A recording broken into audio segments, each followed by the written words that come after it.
Hi, my name is Jan Smith from CompuSew with Jan.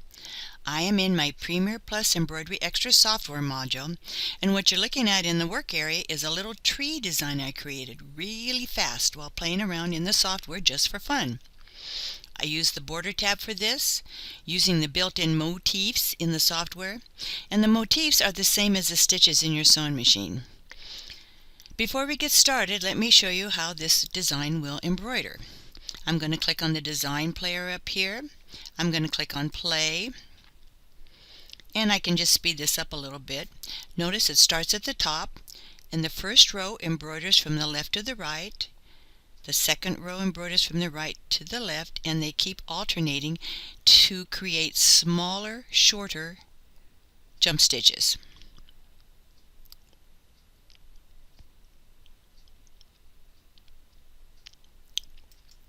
Speed it up a little bit by clicking on this tool.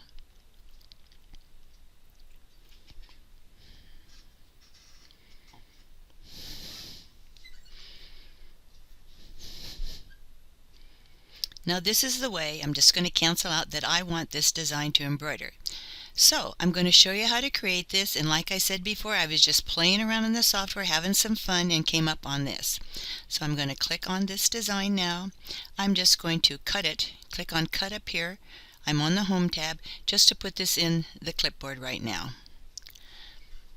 So now I'm going to click on the border tab.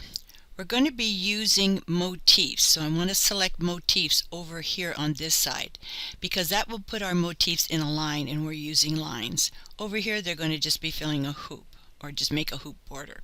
So I'm going to click on select motif. I'm going to select FOF as my group, 48D borders as my category.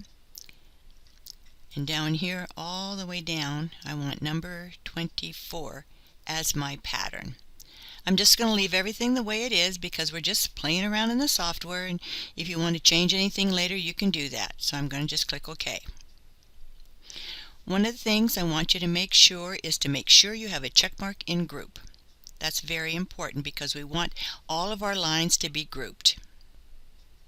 We're also going to be using repeats, so we have control how many designs in each row. Right now it says 6 because I just clicked over into repeats, but I want 2 repeats for the very first row. Again, I have group selected, so I'm just going to click apply. I'm just going to move this up here. I am in my 120 by 120 millimeter hoop, by the way. The next row I want 4, apply, 6, apply, 8, apply, 10, apply, 12, apply, 14, apply, and the last large row will be 16, apply. Now I want to have a trunk from my tree, so I'm going to go back to click on 2, apply, and that's it.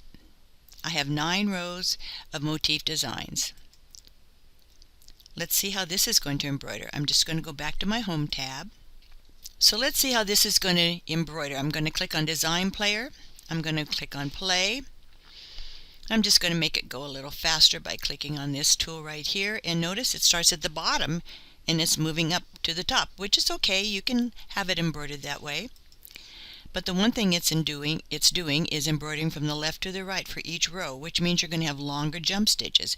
And the reason it embroiders that way is because these are motif stitches, which are actually sewing machine stitches.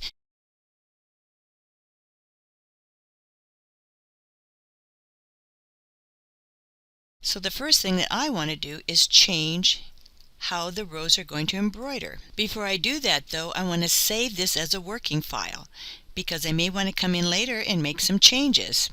So I'm just going to click on up here, Save As. This is in the Quick Access toolbar, and I saved it as Playtime 01 working file. Right here, Playtime 01 working. And just clicked on Save. Oops, let me move this over. I've already saved it, but I'll save it again. So now we can make some changes. To create a better sew out, we can alternate the way the rows are going to stitch. So if I click on my design, which is still grouped, I can click on Restrict Groups, which will allow us to edit each individual row. Let me just zoom in at the top here so you can see. When I click on my first row, I can either flip this horizontally or vertically, or I can even rotate it. But I want to leave the first row the same. It sews from left to right. So every other row I'm going to flip horizontally. So this is the second row, and I'm going to click on Flip Horizontally right here, which means this row is going to sew from the right to the left. So this one will be left to right, and so this one is going to be right to left. Just going to roll this down here. So every other row, this will be left to right. I want right to left, so flip horizontally. Left to right, right to left, flip horizontally. That's all I have to do.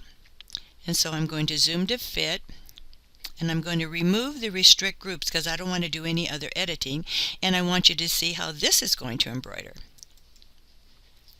Design Player, Play.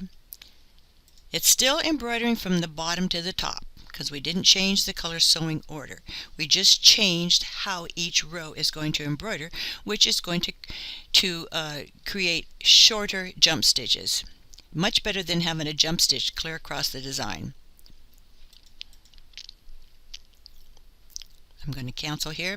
So if this is what you want and you like to sew from the bottom, then you can just go ahead and combine this, combine all, and then change the color and save it as your embroidery format. So now I want to edit this. I want to change my color sewing order in the Modify tab. But if I were to click on the Modify tab right now, since this is a grouped design, it's going to tell me I can modify one item at a time in Restrict Groups. But I can't modify the whole design in the Modify tab, so I need to combine it. So I'm going to click on Combine, Combine All, since it's just one design. Now I can click on my Modify tab. On the Modify tab, we have the Design panel over here, and you should be seeing each color stop.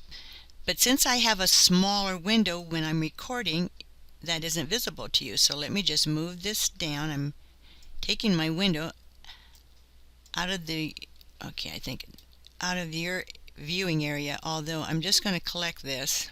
Just going to select this, and just move this up a little bit so you can see it. So that's in the recording area. Okay, I'm on the Modify tab. Right now, the very first color stop is the one at the very bottom. And since I want my design to start sewing at the top, I'm going to just move these color stops around. Down here for the very last color stop is actually the top of the design. So all I have to do is click on the very last one and move it all the way up to number 1. And you'll know that you're moving it to number 1 because you see all of this selection here. So I'm going to use this up arrow and move that up to number 1. It does not change color numbers as it's moving in Premiere Plus. So that's number 1. So then the very last one would be the next one, row 2. So I'm moving this one up to row 2. Again, the next one will be row 3. This one will be row 4. This one will be row 5, 6, 7, and then we're just flipping these two. So let me go to the Home tab, and I'll go ahead and center this in the hoop, and let's watch this one embroider. Starting at the top exactly like I want. Also alternating rows from where they start, so shorter jump stitches. I'll just go a little faster. Boom, boom, boom, boom. And there we go. Done. Now, I do not want to have color stops with each row. I want only one color to sew with no stops at all, so I'm going to color sort this. And right up here is color sort. I only have one color showing. And since this is a tree, I want it to be green, so I'll just double click on it and just select a green. You can choose any green. I'm just going to say OK. I'm going to put my window back up where it belongs.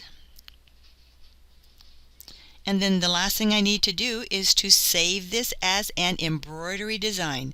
not a working design, an embroidery design. And the way you do that is to click on Export. This is up in your quick access toolbar.